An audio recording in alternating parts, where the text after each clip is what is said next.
Hello everyone and welcome back to this week's video. If you clicked on this video via the thumbnail, you probably are a fan of Hollow Knight. I really do love this game. In fact, on this channel, I did a lot of Hollow Knight related stuff. And on one of this video, one of you guys asked me to do the fountain in City of Tears. And of course, I have to try and make it. Of course, the fountain is really intricate, so I had to do a little sketch to simplify it, but also to measure how big it's gonna end up being. Like my other fountain, the maximum size is a IKEA Kallax square, so I still need to be mindful of that. So for this project, I know I'll be needing some dome shape in different sizes, so I'll be using these plastic bowls. Some polymer clay, some aluminum paper to create shapes, a roller, and a cookie pan. This is something I only gonna show you maybe once or twice, but just so you know that every wall and surface you're gonna see is going to be rolled down to a manageable pancake size. The first pancake is going to be the base of the fountain, where everything is gonna be sitting on top of.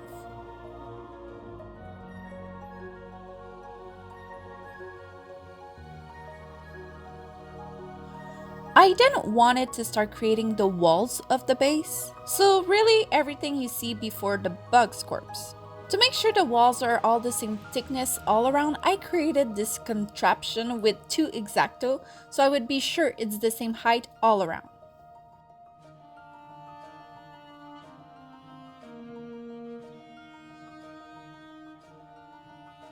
And then just have to place it.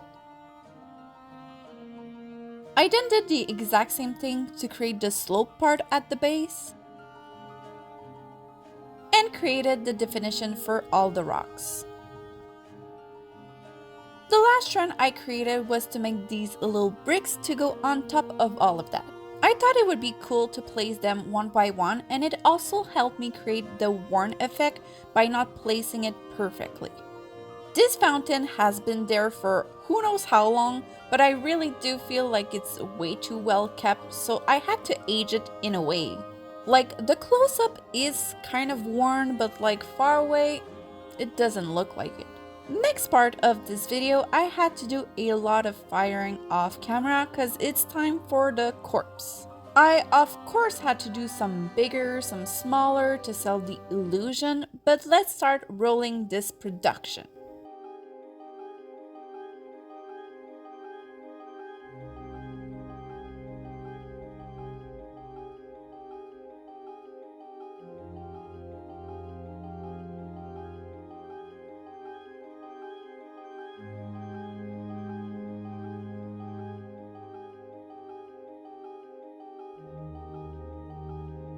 After the first batch, I didn't know how much more of those I would be needing, so I started on the retention basin.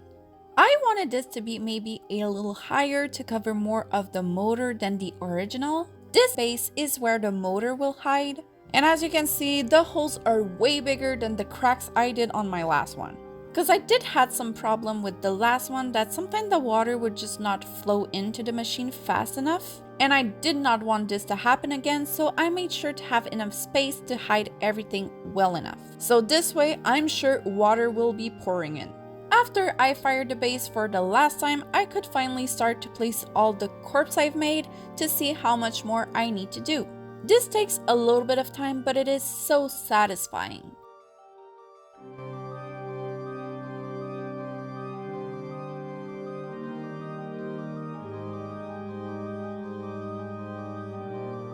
Anyway, what I need to do now is to create the flower shaped bowl. I don't know, this part. This was the first real tricky part of this video, because I did not want it too bulky, but also I don't know how I'm gonna create a shape that looks like that. So my best idea was to take another smaller bowl and hot glue what would be the bum part on it. I knew I wanted 8, so I spaced them accordingly. And really, thank God, because I think that after some finishing, it did what I hoped it would do. I then had to create the end of the petals and remove some of the sides too.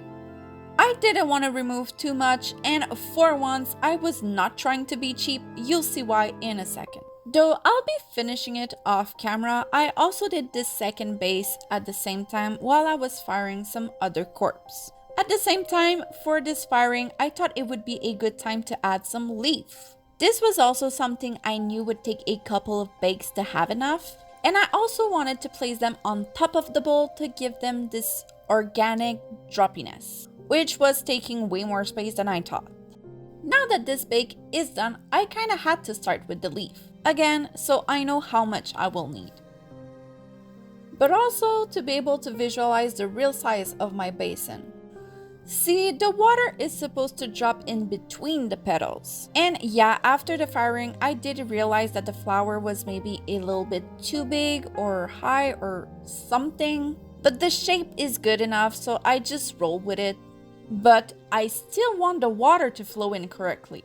So right now, I'll just cut where I think I want the water to drop. This is not the final cut though, because when everything is built, I still want to level it if I can. But you see, that's a problem for in 1 week from then Ruby. So that Ruby will just do that for now. Now, I've been calling that a flower. But this weird flowers has some scales that need to be added to the bottom of it. So before gluing it for good to the other base I did earlier, I'll just do that real quick.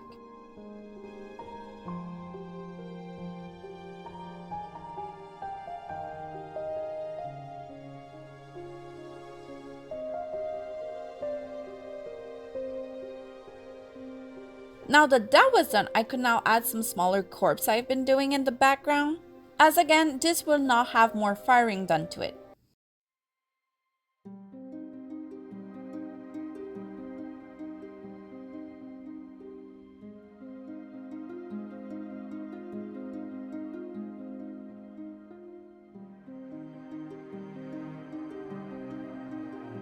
Okay, so we are now on to probably the reason I didn't do this fountain first, the character sculpting. You see, I'm not gonna tell you I'm the best sculptor here, but like I told you guys in the last video, I've done more than 5 years in art programs, where we would do maybe 2 sculpture a year. So I did learn how to manipulate and sculpt clay. But again, this is not clay. First of all, I'm trying to do this using the tiniest amount of polymer clay, as this thing is expensive. But number 2, it is also way harder and dense than normal clay. Clay can almost be like water sometimes, but not polymer clay, so every shape I want to make, I need to find a base to just put the polymer on top of it, and just hope I get the shapes I want. Anyway, moving on, this part, which are the dreamers, their big issue was to make them the same thing times 3, but also had to fit on the petals. So yeah, they're bigger than I wanted it to be, but the plastic tube I found was the smallest thing I could find that could go in the oven. If you're wondering what it is, my Gorilla Glue comes in it. At the same time, I also wanted to create the final base I'll be needing for the Hollow Knight.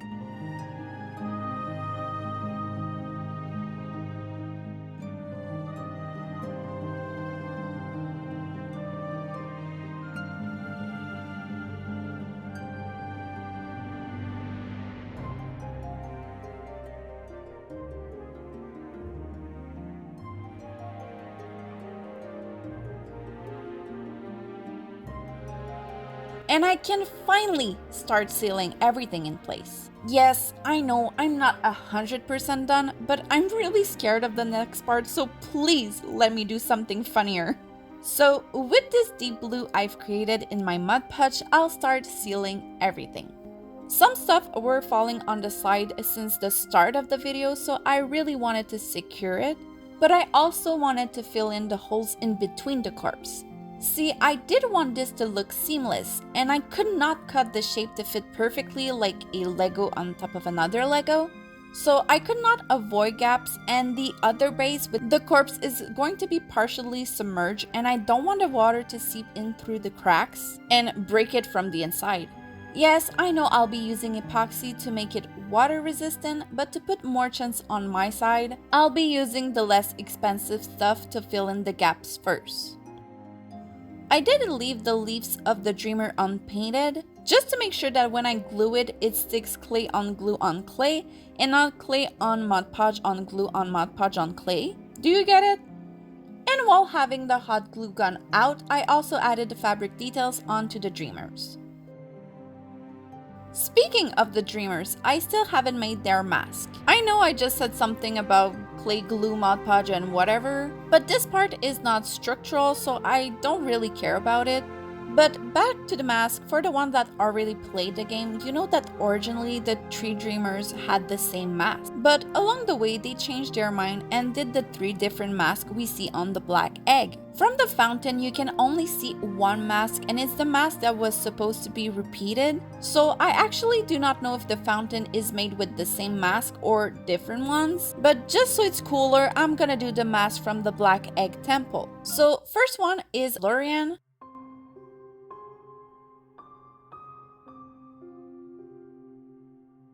The second is Monomons.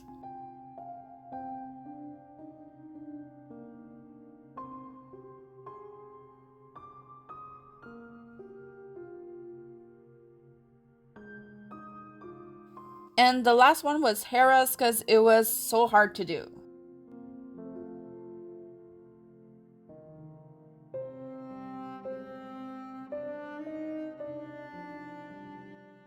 While I was there, I didn't want to just bake the mask alone. Again, trying not to spend too much energy here. So I decided to do the body part of the Hollow Knight. This was kinda easy. I just had to do a cone shape and started to drape some clay on top to create the cloak part and added some other detail to finish the body. I also did choose to not create the fabric texture just because I felt like it looked better and more like a sane being. Then when we only see him with this fabric at the end, yikes.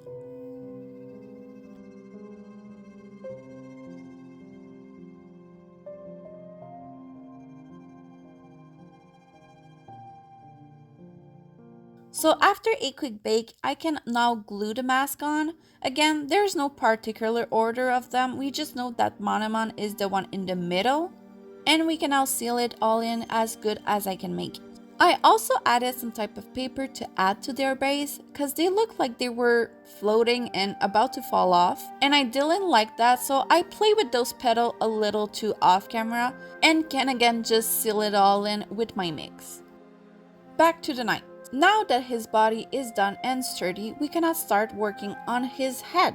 I did it separately and it is actually the last sculpting part, and like I said earlier, I really didn't know how to make that shape, and technically I still don't know how to do it. The only thing I knew is I could not try and save clay. I needed to do a rough sketch of it in the clay in a good enough thickness, and once it was big, I just carved into it.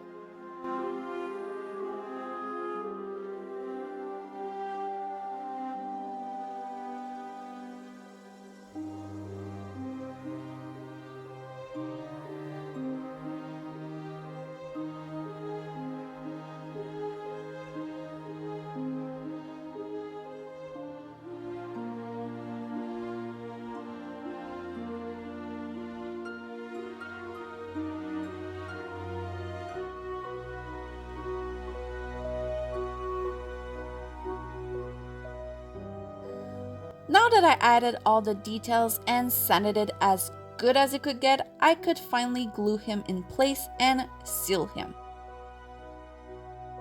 No, not like that. And you know what? Looking at this project, even before knowing if it works or not, I can say I am really proud of what I have accomplished. And you know, I struggled for my last fountain and it was again unique, but this one was complex and I'm proud of it nonetheless. It is going to be a beautiful piece in my collection. Anyway, the knight is still missing something, and that are the holes to let the water go through the base. Now, I know I didn't do the spikes, but this girl needs a break from the details, so I just cut them. I'm sorry. And now for a fountain video, we can now move on to the fountain part. Like my last video, I'm using again a small motor and a plastic tube to bring the water up, and I'm gonna seal it at the base with epoxy. Now, I thought about what color would go there for this, And in one of the shot of one of the cutscene, only like the mask and the knight look like they're lighter. So I decided to keep the deep blue base and dry brush some whitish blue on top of that.